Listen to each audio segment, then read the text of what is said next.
देवभूमि के चुनावी दंगल में आप सभी का स्वागत है। मैं हूं आपके साथ यशी शुक्ला और देवभूमि के दंगल में आज हम बात करेंगे समस्या अपार, बिजली, पानी और पहाड़।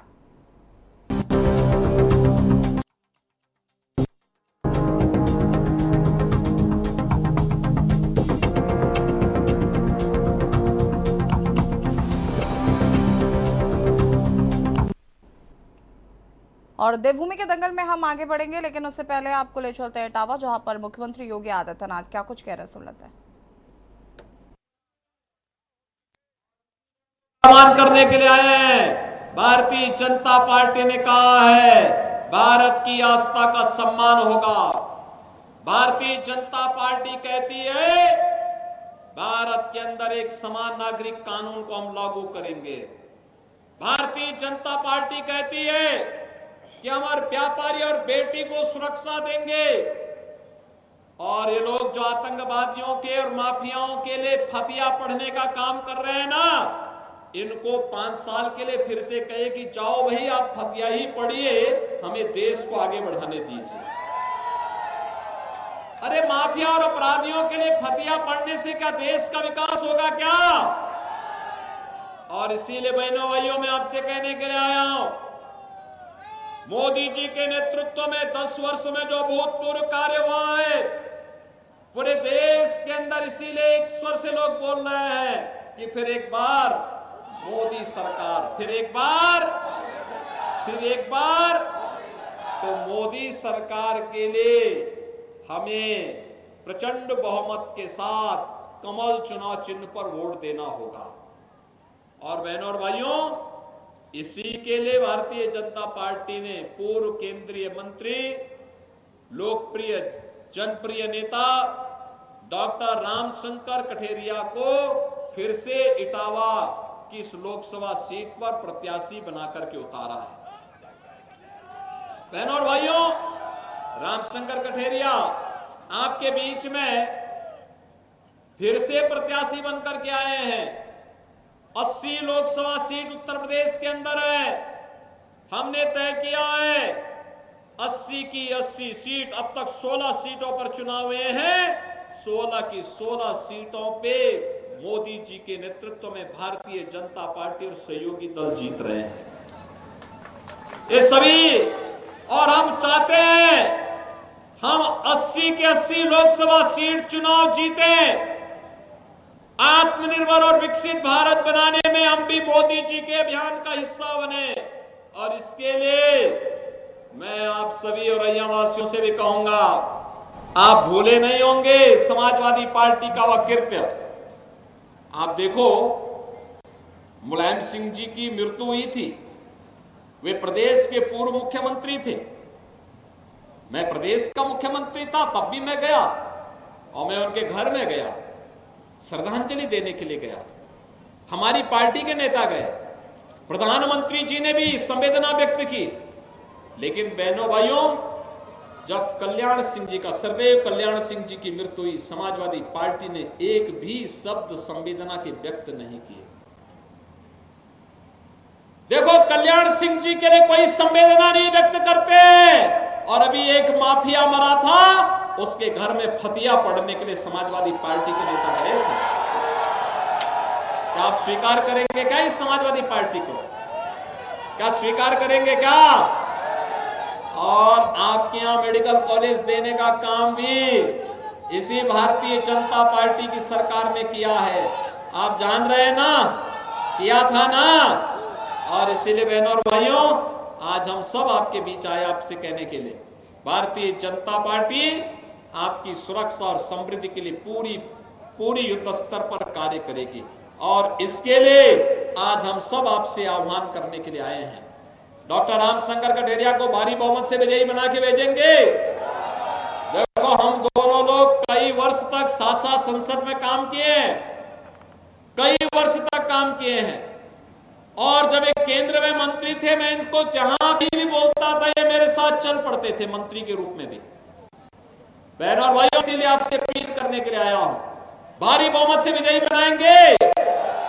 लेकिन इसके लिए आपको रामशंकर कठेरिया स्वयं बनना पड़ेगा, घर घर जाना पड़ेगा।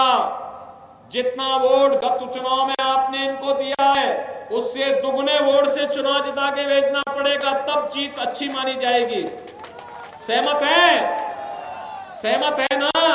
तो 13 मई को होने वाले चुनाव में डॉक्टर रामशंकर कठेरिया को भारी बहुमत से विजयी बनाने की अपील आपसे करने के लिए मैं आया हूं। मेरे साथ बोलेंगे भारत माता की, भारत माता की, भारत माता की।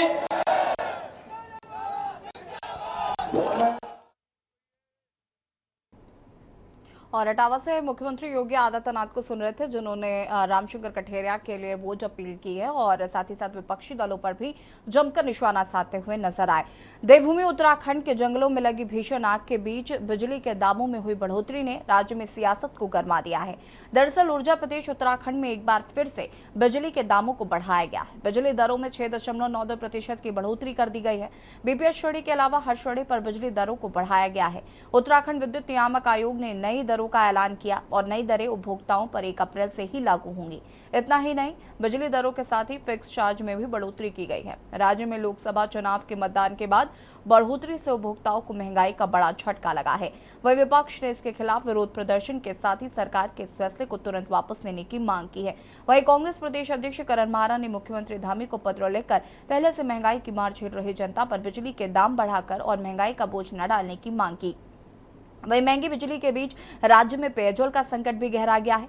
पूरे प्रदेश भर में पानी की किल्लत देखने को मिली है। वही देहरादून में बढ़ती पेयजल की समस्याओं के निस्तारण के लिए जिला प्रशासन ने कंट्रोल रूम बनाया है, जिसमें रोजाना 25 से 30 शिकायतें प्राप्त हो रही हैं। इस बीच राज्य के मुख्यमंत्री धामी ने पेयजल की बढ़ती किल्लत को देखते हुए हल्द्वानी में अधिकारियों की बैठक ली। इसके साथ ही समस्याग्रस्त क्षेत्रों का भी मुख्यमंत्री ने निरीक्षण किया है। वही वनाग्नि की बढ़ती घटनाओं पर भी मुख्यमंत्री ने चिंता जताते हुए सेना से मदद मांगी थी, जिसके बाद MI-17 हेलीकॉप्टर से आग को बुझाने का कार्य किया जा रहा है। आज इसी मुद्दे पर हम चर्चा करेंगे, उससे पहले रिपोर्ट देखिए।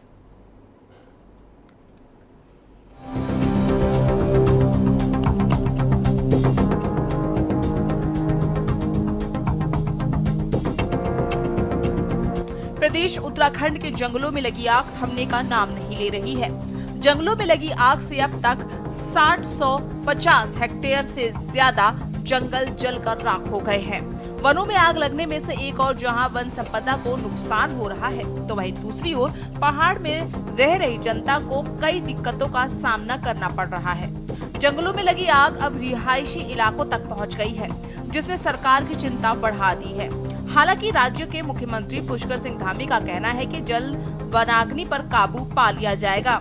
राज्य सरकार ने सेना से मदद मांगी है, जिसके बाद MI-17 हेलीकॉप्टर से आग बुझाने का कार्य शुरू किया जा रहा है। वहीं कांग्रेस का कहना है कि यदि मुख्यमंत्री समय रहते ये निर्णय ले लेते तो आग पर काबू पाया जा सकता था। जंगलों की आग हमारे लिए बहुत चुनौती है और लगातार आग बढ़ी है।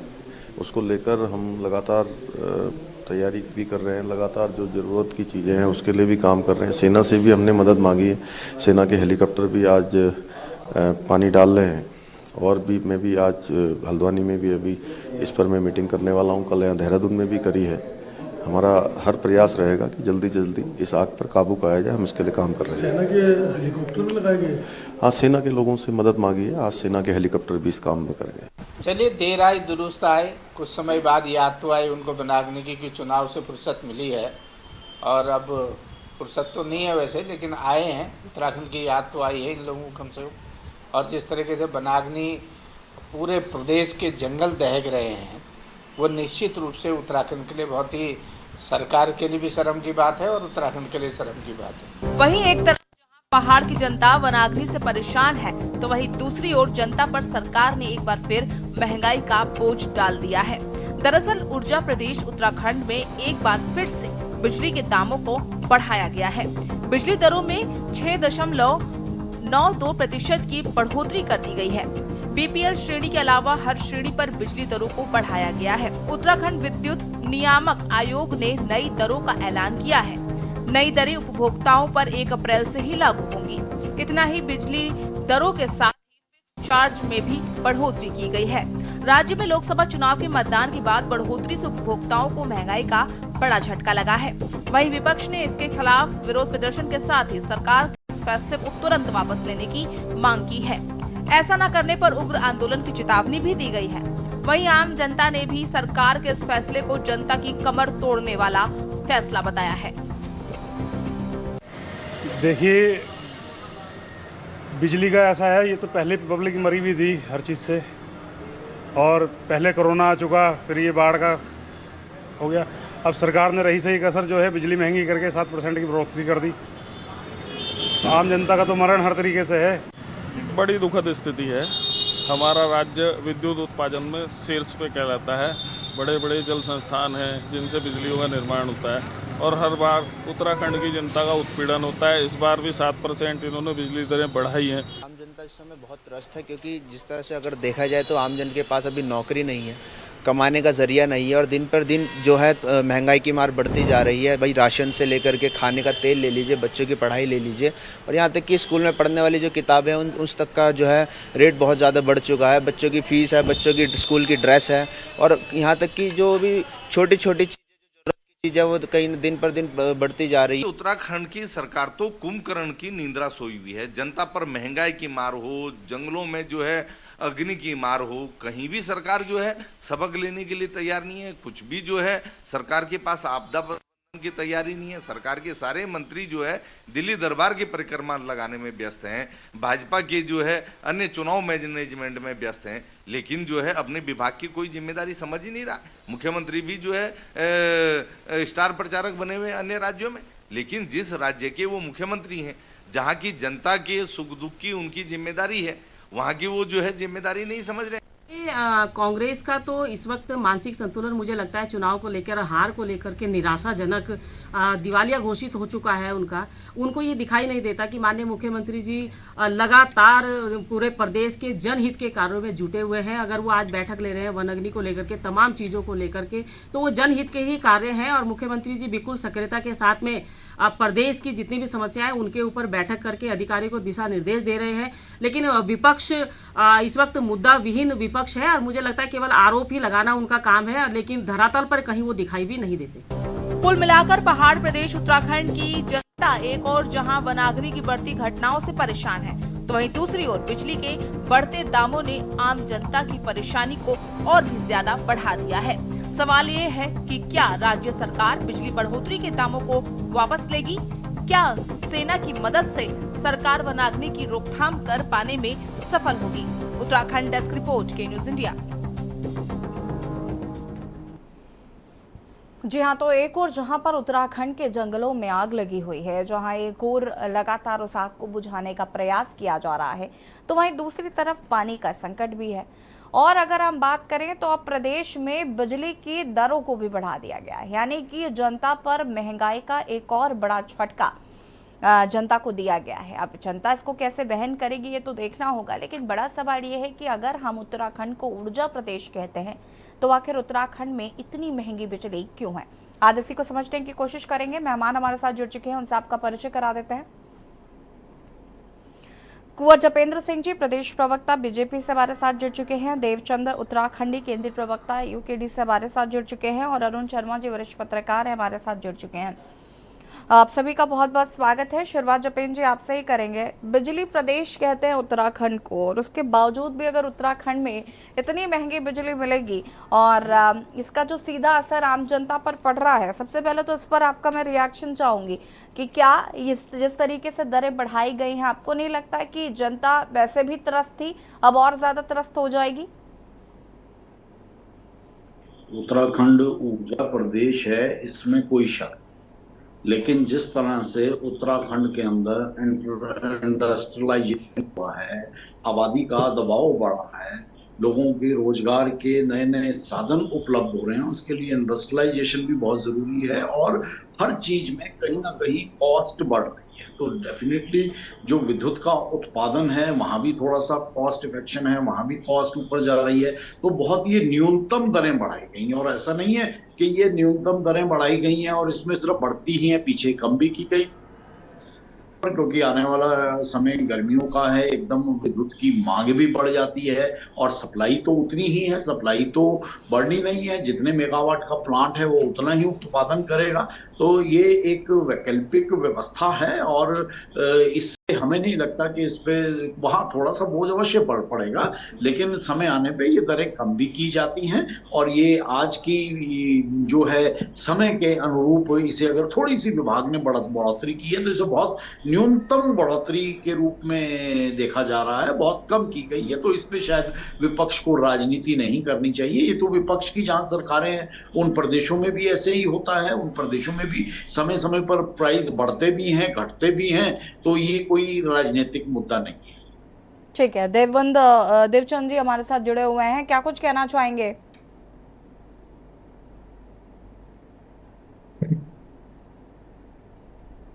अनम्यूट कीजिएगा प्लीज। देवचंद जी आपकी आवाज नहीं आ पा रही है।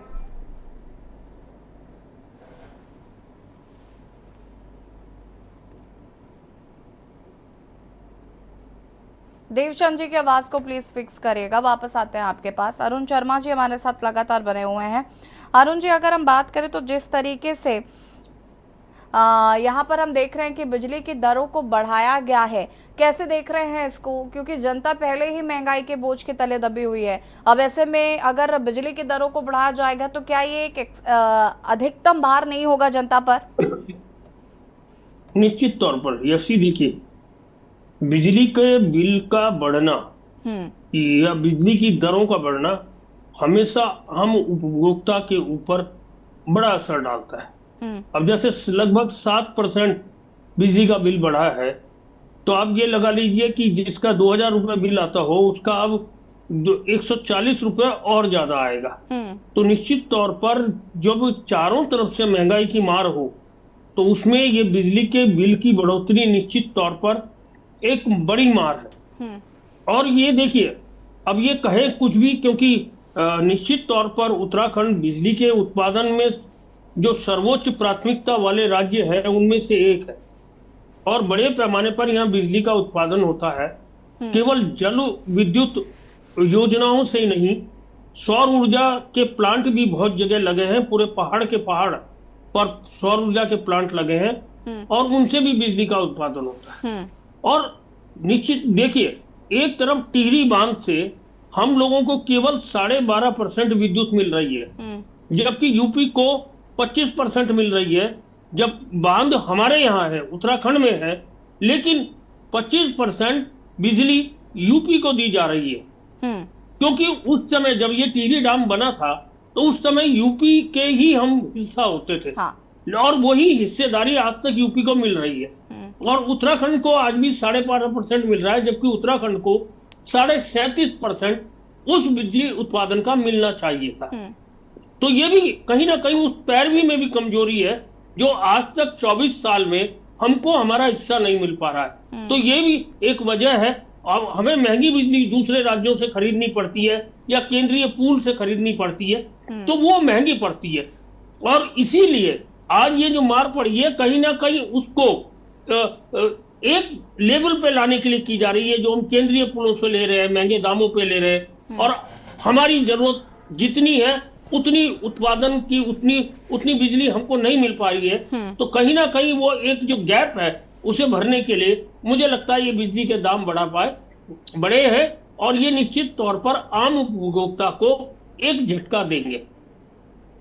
जी अगर अरुण जी, अगर हम बात करें अभी प्रधानमंत्री जी की, तो अभी हाल ही में जब वो उत्तराखंड आए थे प्रचार प्रसार के दौरान, तो उस वक्त उन्होंने कहा था कि यहाँ पर जिस तरीके से हम देख रहे हैं कि बिजली के लिए उन्होंने ये भी कहा था कि हम मुफ्त में बिजली देंगे, साथ ही साथ माफ़ कीजिएगा, मुफ्त में बिजली नहीं देंगे। उन्होंने ये कहा था कि 24 घंटे बिजली आएगी और जो बिल है वो 0 हो जाएगा और बिजली से कमाई हो जाएगी, हम ऐसी व्यवस्था शुरू करेंगे। तो पीएम सूर्य घर मुफ्त बिजली योजना की शुरुआत उन्होंने की है। और अब जिस तरीके से बिजली की दरें बढ़ रही हैं, तो क्या जनता खुद को ठगा महसूस नहीं करेगी? देखिए, पीएम सूर्यधर जो योजना है वो सोलर योजना है, रूफ टॉप सोलर प्लांट लगाने की। उसमें 5 मेगावाट से लेके और कई मेगावाट तक उसके मतलब 5 के गुणा में हो सकते हैं और उसमें सब्सिडी भी है। लेकिन वो कितने लोगों ने अप्लाई किया है? अभी तक जो हम लोगों को जो आंकड़े मिल रहे थे, लगभग 1 करोड़ लोगों ने उसके लिए आवेदन किया था। अब उसमें से कितने घरों में वो लग पाया है, क्योंकि रूफटॉप सोलर प्लांट है, कितने घरों में लग पाया है ये अभी निश्चित अभी कोई आंकड़ा नहीं आया है। हाँ, उसमें ये है कि कुछ यूनिट बिजली उस घर को फ्री मिलेगी जिस घर में वो सोलर प्लांट लगेगा, और बाकी केंद्रीय पूल में चली जाएगी, और उससे जो पैसा है वो राज्य सरकार को मिलना है। उसका पैसा राज्य सरकार को मिलना है, वो केंद्रीय पूल में चली जाएगी। लेकिन कितनी अभी सोलर रूफटॉप प्लांट लगे हैं अभी उसका पता नहीं है। लेकिन जिस तरीके से अभी जपेंद्र जी यहाँ पर कह रहे थे कि बहुत ज्यादा बिजली के दर नहीं बढ़ाई हैं, 140 रुपए कम तो नहीं होता होगा। हाँ, मैं आऊंगी देवचंद जी आपके पास इसके बाद। देखिए, जैसे कि आपने एग्जाम्पल दिया कि किसी का 200 बिल आता हो तो 140 इंक्लूड हो जाएगा। हाँ, मैं ये कह रहा था। देवचंद जी होल्ड ऑन करिए। देवचंद जी रुकिए, मैं वापस आऊंगी आपके पास। अरुण जी फटाफट अपनी बात को पूरा करिएगा, उसके बाद देवचंद जी मैं आपके पास आती। देखिए, बढ़ोतरी कहीं भी किसी भी चीज की हो वो जनता पे एक भार तो होती है। बिल्कुल। पहले अगर आप देखें तो गैस के सिलेंडरों के दाम काफी बढ़ गए थे। हाँ। अब इन दिनों तो वो 830 पे आ गए, क्योंकि आम आदमी ये कह रहा है चुनाव चल रहे हैं तो चुनाव में राहत दे दी गई। इस टाइम 830 रुपए का सिलेंडर मिल रहा है, लेकिन उससे पहले वो 1200 तक चला गया था। अब कोई भी बढ़ोतरी होती है, एक जो मध्यम वर्गीय घर है, निम्न वर्गीय घर है, उनका जो बजट है वो तो गड़बड़ाता ही है। और ये छोटी छोटी जो चीजें हैं, गैस है, बिजली है, सब्जियां है, दालें हैं, अगर इनके दाम बढ़ते हैं तो निश्चित तौर पर उन घरों में असर पड़ता है जिनकी एक निश्चित आय है। वो बिजनेस नहीं कर रहे, निश्चित आय है, महीने में जितने उन्हें मिलते हैं उन्हीं से गुजारा करना है, तो कहीं ना कहीं वो बजट गड़बड़ाता है। ठीक है जी ऐसी देवचंद जी। देखिए मैम, जो अभी बीजेपी ने ये जो फैसला किया है बिजली बढ़ाने का, ये कि जनता के प्रति छलवा है और धोखा है, बहुत बड़ा धोखा है। एक तरफ जहां गर्मी बढ़ गई है, एक तरफ जहां उत्तराखंड में जंगलों में आग लग रही है, जहां लोगों को पंखा और पानी खींचने के लिए बिजली की जरूरत है, उस समय पर उन्होंने बिजली के भाव बढ़ा दिए हैं। वो भी तब, जैसे अभी हमारे वरिष्ठ पत्रकार सब कह रहे थे कि हमारा जो हिस्सा था वो यूपी से भी आधा में है, जबकि बिजली हम पैदा कर रहे हैं। ये इनका एक हमेशा बीजेपी का ये मॉडल रहा है कि आप सिर्फ छलवा दे करके, जुमले देकर लूटो और अपना काम बनाओ। अभी आप बताएं कि जब कभी पेट्रोल के भाव बढ़ते हैं और भाव बढ़ने से बसों का किराया या कोई किराया बढ़ जाता है, तो जब वह भाव जब सरकार किसी चुनावी हथकंडे में घटाती है तो उस टाइम वो भाव घटते नहीं है। सिमिलरली अगर बिजली के रेट बढ़ने से जो चक्की वाला आटा पीसने के लिए और उस चीज के लिए भाव बढ़ा देगा, तो जब ये रेट घटाने की बात अभी जो कुंवर साहब कह रहे थे, तो वो रेट फिर घटते नहीं है। तो इस प्रकार से महंगाई का बोझ आम जनता पर निरंतर बढ़ता ही जाता है। अब जंगलों की आग की बात करें तो ये कि भ्रष्टाचार की बू इसमें लगातार आती है, क्योंकि इन लोगों का एक ही जुमला रहता है कि भैया जंगलों में आग लगाकर हमारे जो तंत्र मंत्र हैं उनको कहाँ भी ये जो इलेक्ट्रल बॉन्ड का जो पैसा आया है उसकी खुद करने पर इस पर बिल्कुल भ्रष्टाचार की बू हमें लगती है। अभी दूसरी तरफ मैं आपको एक चीज और इस तरफ के ले जाता हूँ कि इन लोगों का ये रहता है कि भैया जब भी जरूरत पड़ती है सेना को बुलाओ, सेना को बुलाओ। ये हर काम में सेना में मुस्तैदी अपने टाइम पर आग का ही मामला लें तो धामी सरकार जनवरी से ही चुनाव में लग गई थी, उन्होंने आपदा प्रबंधन पर कोई काम नहीं किया, नहीं तो ये आग लग नहीं सकती थी। आगों के उत्तर मेरा ये कहना है कि जब आज से कम 30 साल 40 साल पहले जनता के लोकल उसमें चौकीदार होते थे और उन चौकीदारों के साथ ही साथ उनका जो गांव के एक प्रतिनिधि सरकार के साथ बनाग्नि बुझाने के लिए होते थे, वो नहीं है। उन्होंने मेन टाइम पर बजट को इधर करने के लिए अभी लेबर को हायर करके आग बुझाने का काम दिखाना है। तो चारों तरफ जनता को घेर कर महंगाई बढ़ाने का निरंतर काम चल रहा है। और दुखद तो तब है कि ये रेट उन्होंने 1 अप्रैल से शुरू किए हैं और 19 तारीख को वोट हो गई है। अगर ये रेट की घोषणा ये पहले किए होते तो बीजेपी का वोट का प्रतिशत क्या होता आप ये समझ सकते हैं। ये क्लियर हमें नजर आता है कि उत्तराखंड में चुनाव हो गए, यहाँ के भाव बढ़ गए, अब आगे हर जगह के हो जाएंगे, वहाँ के भी रेट बढ़ जाएंगे। तो ये सरासर जनता पे एक छलवा है। अब वापस आते हैं आपके पास जपेन जी आपकी मैं प्रतिक्रिया लूंगी इस पर और चर्चा को आगे बढ़ाएंगे और यहाँ रुकेंगे एक छोटे से ब्रेक के लिए। चलो हाजिर होता है।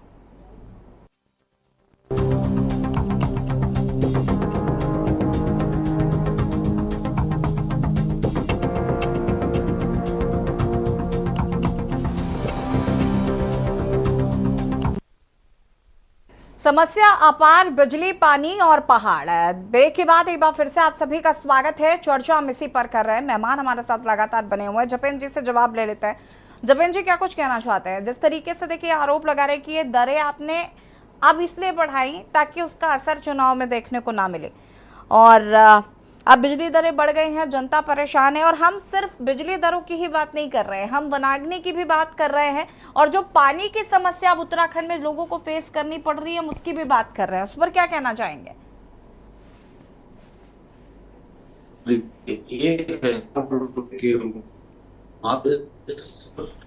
इसका बोझ पड़ा है। हम समझ सकते हैं कि बोझ नहीं पड़ना चाहिए था, लेकिन आमदन भी तो बढ़ी है।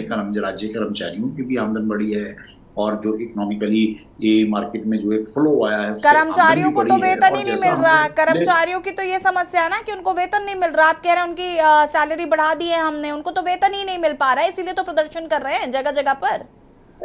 देखिए आप विभिन्न राज्यों में सब जगह कहीं ना कहीं थोड़ा बहुत प्लस माइनस रहता है, लेकिन ऐसा थोड़ी है कि कर्मचारियों को 6 महीने में वेतन नहीं मिल रहा, साल भर वेतन नहीं मिल रहा, महीने 2 महीने का रुका तो वो मिलना है। तो ये सिर्फ उत्तराखंड में थोड़ी ना, ये तो पूरे देश में है, और पूरे देश के साथ साथ विश्व के अन्य देशों में भी आप चले जाओ तो ये एक जो फाइनेंस को लेके जो स्ट्रेटेजी प्लानिंग होती है। अलग देश में नहीं जाना, हमें भारत में ही रहना है, और हम उत्तराखंड की बात करेंगे। और हम यही जानना चाहते हैं, हमें नहीं मतलब है राजस्थान में क्या हो रहा है, हमें नहीं मतलब है यूपी में क्या हो रहा है, लेकिन हम उत्तराखंड की अगर बात कर रहे हैं तो उनसे मतलब हमको रखना पड़ेगा। और उनके कर्मचारियों को अगर वेतन नहीं मिल रहा है तो मैं तो सवाल पूछूंगी। फिर मुझे आप ये तो बिल्कुल मत बताइए कि उनको नहीं मिल रहा, उनको नहीं मिल रहा। हम उससे कैसे बच सकते हैं? ये विचार आप करिए ना, आपकी पार्टी करे, हम विचार करेंगे क्या इस पर? तो बिल्कुल आप लोकतंत्र का चौथा स्तंभ है, ये कैसे हो सकता है कि आप उत्तराखंड की बात करो और हिमाचल की बात मैं क्या करूं, मुझे डिबेट से फुर्सत नहीं मिल रही है ना। मैं डिबेट कर रही हूँ, मेरे लिए वही बहुत है। 9% बढ़ उसकी कोई चर्चा ही नहीं होती, तो ऐसा नहीं होना चाहिए। तो ये जब जहां जो डिमांड निकल के आएगी, जहां जो सिचुएशन होगी, उसके अनुरूप विभाग निर्णय लेते हैं। और यहाँ बिल्कुल हम इस बात को करते हैं कि रेट घटाए नहीं जाते, रेट कम भी होते हैं, रेट बढ़ते भी हैं, और प्रदेश के अंदर कर्मचारियों की आमदन बढ़ाने की जी फिर से मैं माफी चाहूंगी, मैं आपको बीच में टोक रही हूँ। रेट बढ़ाए कब जाते हैं और रेट घटाए कब जाते हैं, ये आपको भी बहुत अच्छी तरीके से पता है। रेट घटते कब है? जब विधानसभा चुनाव होता है। बढ़ते कब है? जब लोकसभा चुनाव करा लिए हैं उसके बाद। तो विपक्ष तो पूछेगा ना सर। ऐसा नहीं कहा, देखिए ऐसा नहीं कहा जा सकता। ये अनफॉर्चुनेटली ये फाइनेंशियल ईयर का एंड होता है, सबको हमें पता है कि 31 मार्च फाइनेंशियल ईयर का एंड मंथ होता है, और अगर उसी में अगर चुनाव थे तो डेफिनेटली ये निर्णय दिया ही जाना था। तो इसे चुनाव से जोड़कर ना देखें, और इसे फाइनेंशियल स्ट्रेटेजी और फाइनेंशियल ईयर्स के एंडिंग मंथ से अगर जोड़ के देखें तो वो ज्यादा बेहतर हो पॉलिटिकली। लेकिन हम नहीं देखेंगे सर ऐसे ना, पॉलिटिकली हमें इसमें तमाम चीजें देखनी पड़ेगी।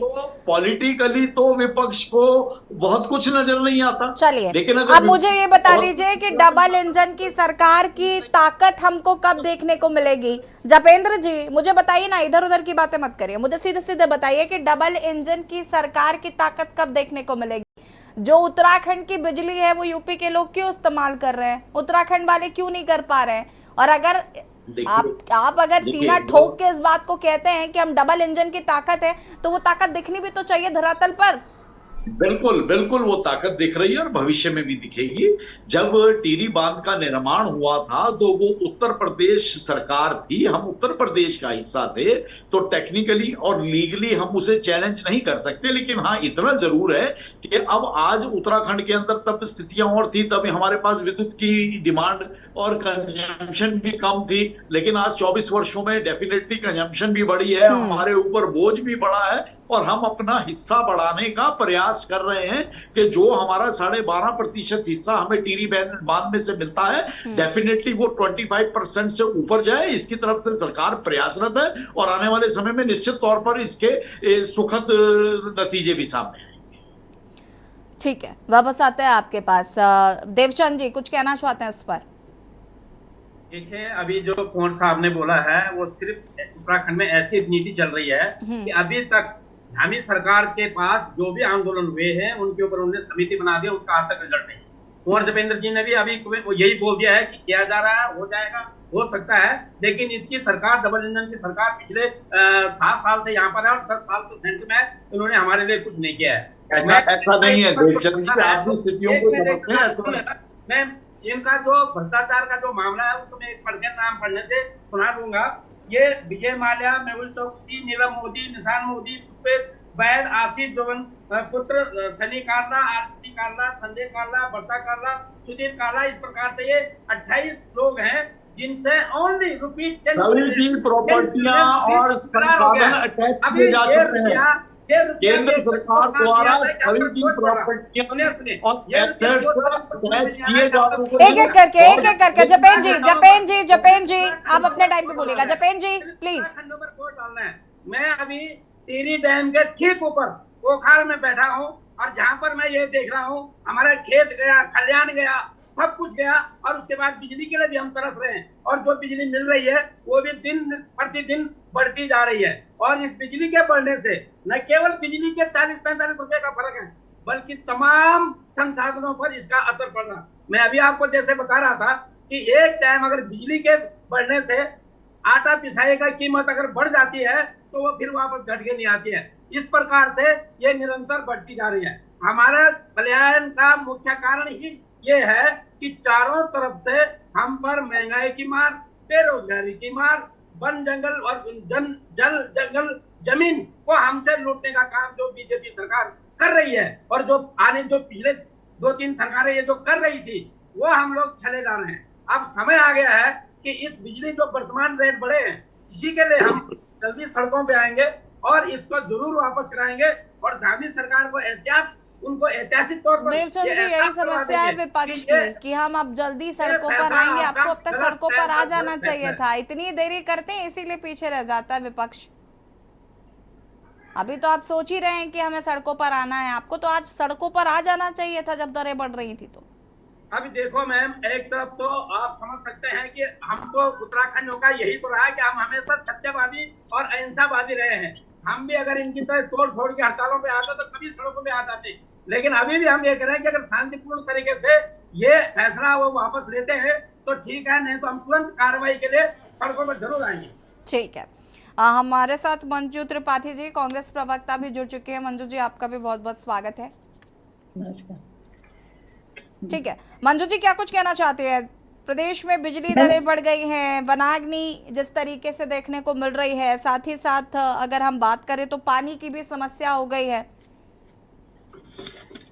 देखिए समझिए, ये चौतरफा जो है पहाड़ों को ठगने का काम कर रही है ये गवर्नमेंट। मैं बार बार आपके चैनल के माध्यम से ये कह रही हूँ कि ये जो है ना, इनकी जो गवर्नमेंट है ये इनकी न नीयत साफ है न नीति साफ है। इलेक्शंस हो गए, तुरंत इन्होंने बिजली के दाम बढ़ा दिए। इलेक्शंस हो गए, इन्होंने पानी के दाम। समस्याओं का समाधान इनके पास नहीं है, समस्याएं क्रिएट करना चाहते हैं। इनके पास समाधान कुछ नहीं है, खाली बड़ी बड़ी बातें। इलेक्शन से पहले जो है इनको लोग लुभावने भाषण देना आता है, क्योंकि इनको धरातल पे तो काम करना ही नहीं है। जनता को ठगने का काम करती है ये गवर्नमेंट और कर रही है। इलेक्शन तक ये शांत थे, जैसे ही इलेक्शन खत्म हुए उत्तराखंड के, इन्होंने अपने औकात दिखा दी कि हम कितना जनता के हित में। तो ये जनता को जो ठगने का काम कर रही है ये गवर्नमेंट, ये जनता को समझना होगा और उसी हिसाब से और प्रदेशों में वोट करना होगा। जपेन जी कुछ कहना चाहते हैं? देखिए, ये सीधा सीधा इनका राजनीतिक लाभ लेने का जो प्रयास है, हर चीज को, हर मुद्दे को राजनीति से और वोटों से जोड़ना, ये तो कांग्रेस का शक्ल बन गया है। हाथ कंगन को वासी क्या पड़ेगी। दीपेंद्र भाई चुप हो जाओ,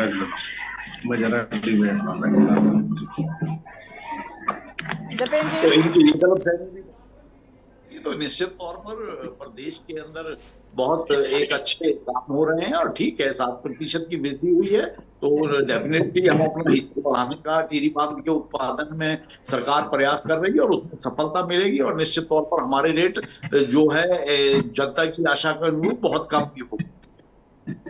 ठीक है अरुण जी, अगर हम बात करें तो इसको लेकर मैं आपकी राय जानना चाहूंगी कि जो परिसंपत्ति के बंटवारे की बात कही जा रही थी, डबल इंजन की सरकार की ताकत की बात कही जा रही थी, उसके बावजूद भी उत्तराखंड की बिजली यूपी के लोग इस्तेमाल कर रहे हैं। कैसे उत्तराखंड के पास वापस आएगी? क्या इसको लेकर सरकारें प्रयासरत नहीं रही हैं कभी? नहीं, देखिए यशपी, ये हमेशा से प्रयास तो चलता रहा। जैसे और जो सिंचाई विभाग की परिसंपत्ति है, या हम पर्यटन विभाग की लगाएं, या उसके अलावा और कई विभागों की संपत्तियों का बंटवारा हुआ है। लेकिन आज भी राज्य बनने के बाद से ही जब पहली निर्वाचित सरकार नरेंद्र तिवारी की आई थी, उस समय से ही लगातार प्रयास किए गए और उन प्रयासों में काफी हद तक सफलता मिली। लेकिन कुछ चीजें आज भी पेंडिंग है। जबकि हमारे यहाँ जो पिछले 4 मुख्यमंत्री हैं और उत्तर प्रदेश के मुख्यमंत्री हैं, वो एक ही जिले के हैं, पौड़ी गढ़वाल के। पिछले 4 मुख्यमंत्री, अगर त्रिवेंद्र सिंह रावत की बात करें, तीरथ सिंह रावत की बात करें, अब ये, या हम योगी आदित्यनाथ की बात करें, हम धामी जी को छोड़ दें क्योंकि धामी जी तो चंपावत के हैं। हाँ, तो पिछले 2 मुख्यमंत्री ये थे। उससे पहले अगर 2 मुख्यमंत्री की बात करें तो रमेश पोखरियाल निशंक और विजय बहुगुणा और भुवन चंद खंडूड़ी भी, 5 मुख्यमंत्री आज तक पौड़ी जिले से हुए हैं। और योगी आदित्यनाथ भी उसी जिले के हैं और उनका, योगी आदित्यनाथ का अपने क्षेत्र में स्नेह भी रहता है। अभी कई महीने पहले वो अपनी घर आए थे और 3 दिन वहां रहे थे, तो तब भी आपने कवर किया था। तो ये तमाम चीजें हैं। लेकिन लगता है कि अफसरशाही इन चीजों को प्रॉपर तरीके से प्रेजेंट नहीं कर पा रही है, जिससे ये मामले अटके हुए हैं। जैसे अगर हम वनाग्नि की बात करें तो हर साल वनों में आग लगती है। हाँ जी। तो अगर आग लगती है, आपको पता है, तो आपकी तैयारियां क्या है? अगर वो इतनी भीषण हो गई, इसका मतलब तैयारियां 0 थी। वैसे ही जैसे आपदा के टाइम पर होता है, अब तो मौसम विभाग पहले से आंधी, तूफान, ओला, हिमपात, इन सब की सूचना दे देता है। उसके बाद भी अगर आप तैयारी नहीं कर रहे हैं तो कसूर किसका है? वो मुख्यमंत्री का कसूर तो नहीं है, वो नौकरशाही का कसूर है निश्चित तौर पर, जिनकी जिम्मेदारी उन जिलों में है। और लेकिन कई फिर बात तो वही पर आ जाती है कि मुख्यमंत्री अफसरशाही पर लगाम नहीं लगा पा रहे हैं। लगातार फिर तो यही बात कही जा रही है कि अफसरशाही इतनी ज्यादा हावी है कि आपके मंत्रियों की सुनी नहीं जा रही, मुख्यमंत्री की सुनी नहीं जा रही है। और उत्तराखंड का तो ये प्रॉब्लम मुझे लगता है 24 सालों से है, 2012 से कंटिन्यू तो मैं सुन रही हूँ। उसके पहले की अगर 2000 की बात करें तो उस टाइम पे भी ऐसे ही हालात रहे होंगे, क्योंकि तब से लेकर अब तक तो लगातार जिस तरीके से हम देख रहे हैं अफसरशाही की खबरें हम लगातार पढ़ते रहते हैं, चर्चा कितनी बार कर चुके हैं, फिर भी लगाम नहीं लग रही। केवल एक टेन्योर, अगर नरेंद्र तिवारी का टेन्योर लगाएं, क्योंकि नरेंद्र तिवारी का अनुभव इतना बड़ा था कि उनके अफसरशाही को पूरा होमवर्क करके आना पड़ता था। ये हमारे आंखों के सामने की बात है कि तिवारी जी कभी नाराज नहीं होते थे, लेकिन अगर उन्होंने देख लिया कंटिन्यूअस तो उतना ही अधिकारी के लिए बहुत बड़ी बात हो जाती थी। उनका देखना ही गजब ढा जाता था, क्योंकि उनको जानकारी थी सब चीजों की। और उसके बाद मुझे लगता है जितने मुख्यमंत्री हुए हैं, चाहे वो हम भुवन चंद खंडूड़ी की बात करें, भुवन चंद खंडूड़ी का केंद्र में अनुभव था, राज्य में कोई अनुभव नहीं था। और 91 से पहले तो वो भी नहीं था, वो फौज में थे। अगर उसके बाद बात करें, विजय बहुगुणा हाई कोर्ट में थे, या निशंक जी उत्तर प्रदेश में मंत्री रहे, यहाँ मंत्री रहे, उसके बाद मुख्यमंत्री बने, या इसी तरह और की बात करें, वो चाहे भगत सिंह कोश्यारी हो या हरीश रावत भी केंद्र में मंत्री रहे, राज्य में नहीं रहे कभी, या उसके बाद के जितने लोगों की बात करें, चाहे वो त्रिवेंद्र हो, तीरथ हो, धामी हो, कोई किसी की बात कर ले, इनका अनुभव नहीं था। और उस अनुभवहीनता की वजह से अफसरशाही हावी होती गई। और इसीलिए मैं बार बार कहता हूं कि आप अगर उत्तराखंड में तैनात अफसरों, उत्तराखंड के कैबिनेट मंत्रियों जितने हैं, इनकी संपत्तियों की जांच करा ले, तो ये जब आए थे तो 0 थे और आज ये हीरो हैं। इस बात से सारे सहमत होंगे। मैं गवाह हूं इस चीज का कि मेरे सामने जो लोग साइकिलों में चलते थे, जो साइकिलों में चलते थे, आज उनके पास कई लग्जरी गाड़ियां हैं, कई जगह कोठियां हैं, किसी के मेडिकल कॉलेज है, किसी के और इंस्टीट्यूट है और किसी के कई जगह फ्लैट है, जमीनें हैं।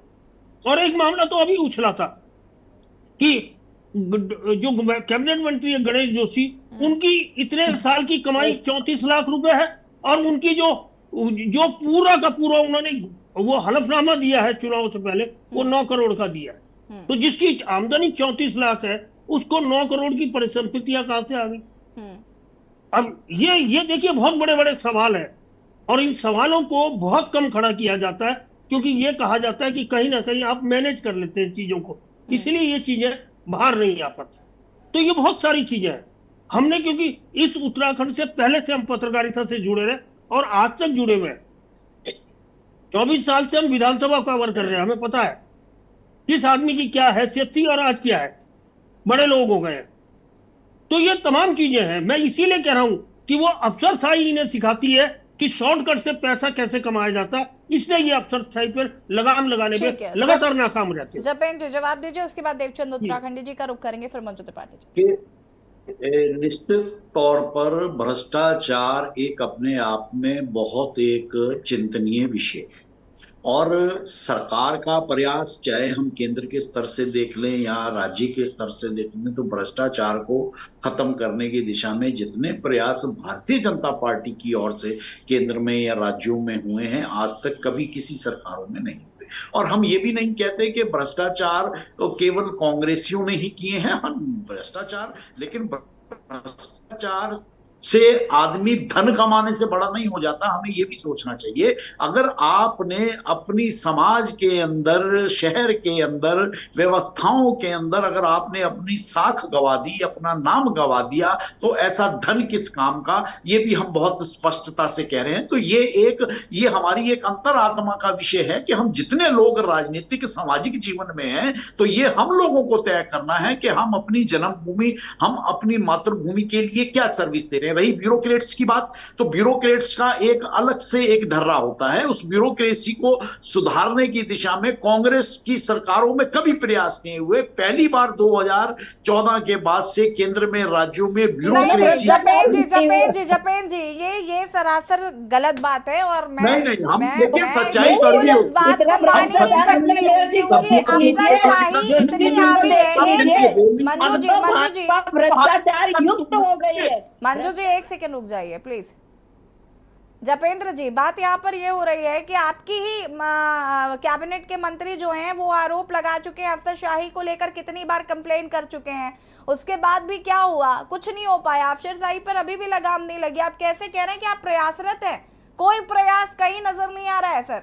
वनाग्नि की अगर हम बात करें तो जैसा कि अभी यहाँ पर अरुण जी कह रहे थे और मैं इस पर भी आ रही थी कि अगर हम वनाग्नि की बात करें, हमें पता है कि हर साल उत्तराखंड में जंगलों में आग लगती है, उसके बावजूद भी कोई तैयारी नहीं की गई। ठीक वैसे ही जैसे हर साल 4 धाम यात्रा होती है और अभी मुझे लगता है कि 12 मई से यात्रा शुरू हो रही है, उसके बाद फिर चर्चाएं शुरू हो जाएंगी कि आज ये कमी है, आज वो कमी है। अगर अफसरशाही की ओर से हीलाहवाली है तो ये यकीन मानिए कि किसी भी विभागीय अधिकारी को उसकी लापरवाही की वजह से छोड़ा नहीं जा सकता, क्योंकि ये राज्य की संपदा है। राज्य की संपदा के लिए अधिकारी नियुक्त हैं। हर जगह माननीय मुख्यमंत्री नहीं जा सकते हैं, अधिकारी किस काम के लिए। और जैसे इस चर्चा में निकल के आया, तो ये अधिकारियों का भी एक नैतिक कर्तव्य बनता है कि वो प्रदेश के संसाधनों को बचाने में, संजोने में थोड़ी अपनी भी एक अपने मन से काम करें और अपनी कार्य प्रणाली में सुधार करें। अगर किसी भी तरह की कोताही पाई गई तो निश्चित तौर पर विभागीय कार्रवाई होना सुनिश्चित। ठीक है जपेन जी, काफी शराफत की उम्मीद आपने कर ली है और हम उम्मीद करते हैं कि वो आपकी उम्मीद पर खरा उतरे और उत्तराखंड का कुछ भला हो सके। देवचंद जी अपनी बात को पूरा करिएगा, उसके बाद मंजू जी मैं आपके पास आती। देवचंद जी। हाँ, ऐसा है, अभी कुंवर साहब जो बोल रहे थे बड़े अच्छे लग रहे थे। मुझे ऐसा लग रहा है उनको पीले कपड़े बोलकर किसी मंच से ये भाषण देना चाहिए, क्योंकि इसमें किया जाएगा, कर देंगे वाली कार्रवाई थी। कर सकते हम नहीं क्या है, क्यों अधिकारी, क्यों ब्यूरोक्रेसी भी है। सबसे पहले तो इनका जो पूरा क्या नाम बोलते हैं अपने नेता हैं, वो भ्रष्ट है। अभी जैसे हमारे अरुण शर्मा साहब ने बताया गणेश जोशी का उदाहरण, तो गणेश जोशी अगर किसी अफसर को ये बोले ये काम होना चाहिए, तो वो भी भ्रष्टाचार साथ में लेकर करेगा। सिमिलरली जंगलों में आग का ये मुख्य कारण है कि इन्होंने जैसे धंधा दो चंदा लो वाली कार्रवाई में खुद वनाधिकारियों को, मैं तो मेरी व्यक्तिगत राय है, ये वनाधिकारियों को आग लगाने का काम किया हुआ है और उनसे जो बजट जाना है उस बजट को हेराफेरी करने का काम है। और ये बोलते हैं कि हमारे 2014 के बाद हमने बहुत किया है। 2014 के बाद मैंने 28 नाम पढ़े हैं और उससे पहले अजीत पवार का इन्होंने पाप धुल दिया, कई करोड़ों का वो हाईकोर्ट से भी साफ करा दिया और फिर बोलते हैं हम कि क्या नाम बोलते हैं उनको जो भ्रष्टाचारी उनको रोकने हैं। जब तक आप अपने आप साफ नहीं होंगे तब तक आप ब्यूरोक्रेसी को साफ नहीं कर सकते। और भ्रष्ट नेताओं ने उत्तराखंड में मैंने तो पहले बता रहा हूँ कि ये विडंबना है ये उत्तराखंड की। उत्तराखंड आज 24 साल हो गया, उत्तराखंड में नेता पैदा नहीं हुए, उत्तराखंड में दलाल पैदा हुए, दलाल। और उन दलालों ने जब जब दलाली के हिस्सा ऊपर नीचे हुआ तब तब उन्होंने आपस में एक पार्टी छोड़ दूसरी पार्टी छोड़, उधर पकड़ इधर पकड़ और उधर से भ्रष्टाचार पर उनका एक्शन कम कर या ज्यादा करके ये काम करते हैं। अरे आपको मैं पहले बता रहा हूँ, आपका एक विजन होती, एक नियत होती तो आपदा प्रबंधन शुरू से काम क्या होता। अरे प्रचार भी अलग चीज थी लेकिन इस जनता को बचाना भी है। आज एक तरफ जहाँ सांस लेने में दम घुट रहा है वहीं आपने बिजली के भावों को बढ़ा दिया है और इसमें भी भ्रष्टाचार है। इसमें भी जो आपका जो पैसा है उसमें कितना प्रतिशत आप रॉयल्टी लगाएंगे, आगे लगाएंगे, कितना महंगाई से मारोगे उत्तराखंड की जनता को। और नहीं है तो आप अपना दिल से नहीं चला सकते हो तो इस्तीफा दे दो, लेकिन ये गोल गोल झमोल रिप्लाई और जवाब मत दो। बीजेपी का हमेशा ये कारण रहा है, जब उनको पूछा गया है कि ऐसा क्यों हुआ है तो वो गोल गोल लपेट करके बातें करते हैं। अभी सवाल सीधा ये है कि बिजली के दरों पर रोक लगाने के लिए आप क्या कार्रवाई करेंगे और कब तक ये कार्रवाई निश्चित हो जाएगी, इसका जवाब चाहिए। ठीक है, मंजू जी। बिल्कुल, चंदा दो धंधा लो वाले भी बोल रहे हैं कि भ्रष्टाचार सबसे ज्यादा कांग्रेस गवर्नमेंट में हो रही। अरे बोलने से पहले सोचना चाहिए, भाई है मेरे, कि देखिए पहली बार जब राष्ट्रपति भ्रष्टाचारी है, देखिए आप इनकी अफसरशाही है, इनका कितना लगाम है। अपने पसंद के आईजी डीआईजी को रखने के बाद भी मुख्यमंत्री जी देखिए तेलंगाना में इलेक्शन में बिजी हैं और शहर में हृदय स्थल घंटाघर के पास पलटन बाजार में पेट्रोल डाल के ओमजी वुल्स में आग लगा दिया जाता है, धू धू करके जल रहा है। क्या किया इन्होंने? पहले भाई साहब से पूछिए कि क्या किया इन्होंने।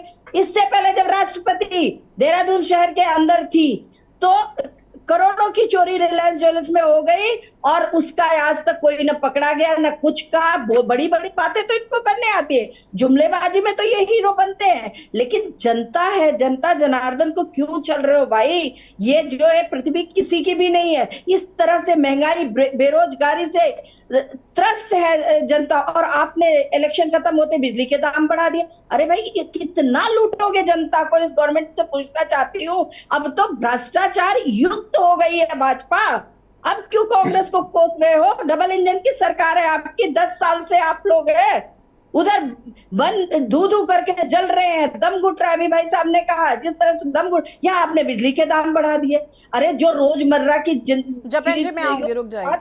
रोजमर्रा की जरूरतों के साथ क्यों खिलवाड़ कर रहे हैं आप? अपने पूंजीपतियों मित्रों को तो वहां पे लोन माफ कर करके विदेशों में भेज दे रहे हैं और यहाँ की जो भोली भाली जनता उसको लूटने का काम कर रहे हैं। तो ये कदापि नहीं क्या बोलते हैं बर्दाश्त किया जाएगा। बहुत ही उत्तराखंड की जनता बहुत ही आहत है, बहुत ही दुखी है इनके कृत्यों से।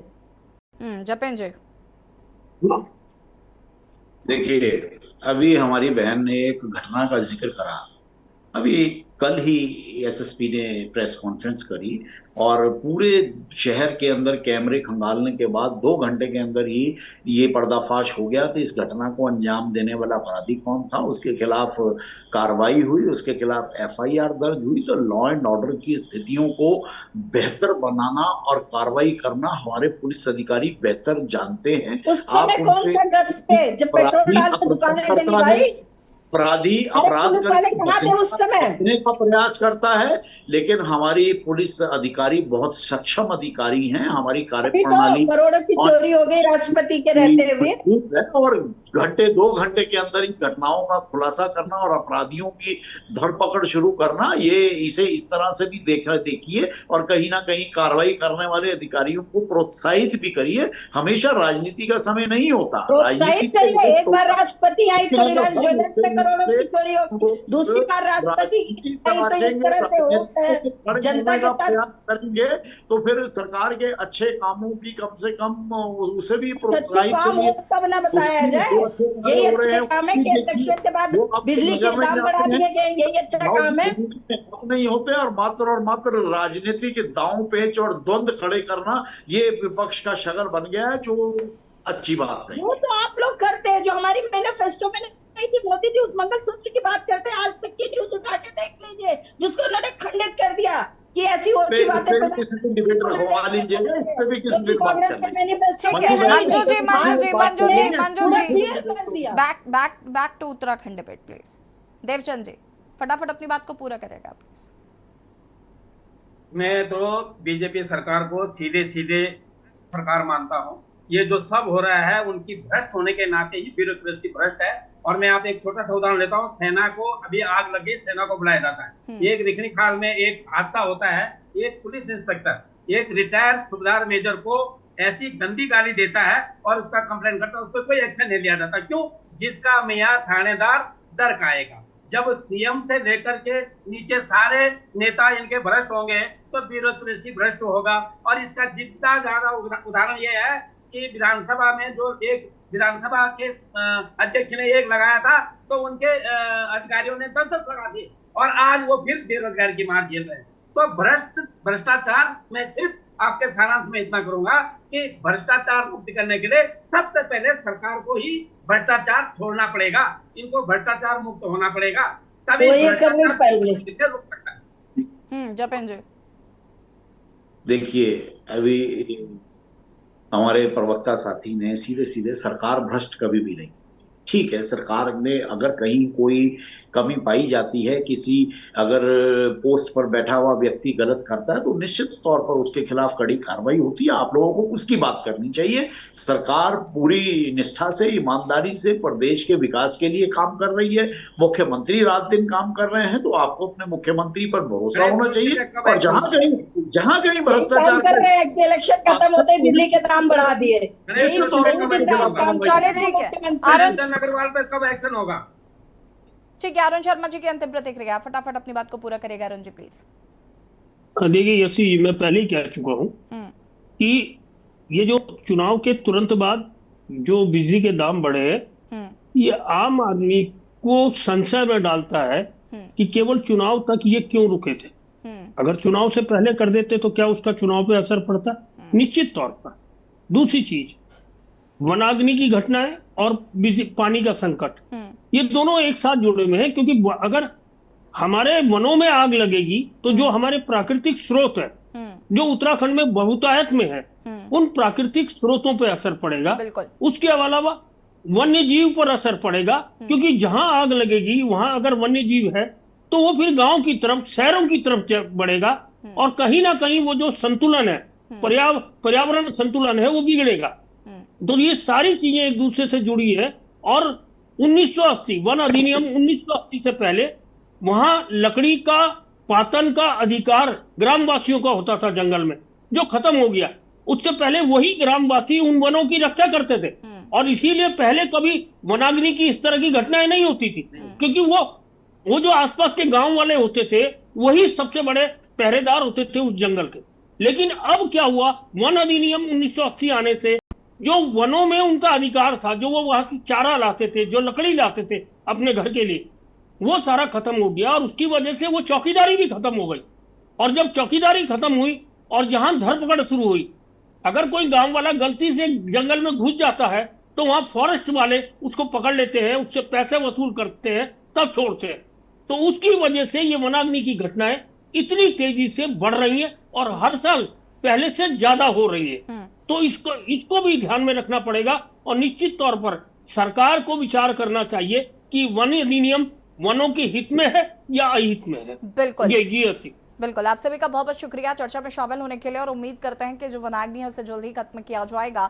साथ ही साथ बिजली पानी की समस्या जो उत्तराखंड में देखने को मिल रही है और बिजली की दरों को बढ़ाया गया वो कहीं ना कहीं उत्तराखंड की जनता पर एक अधिक भार पड़ता हुआ नजर आ रहा है। देवभूमि के दंगल में फिलहाल इतना ही। देखते रहिए के न्यूज़ इंडिया। नमस्कार।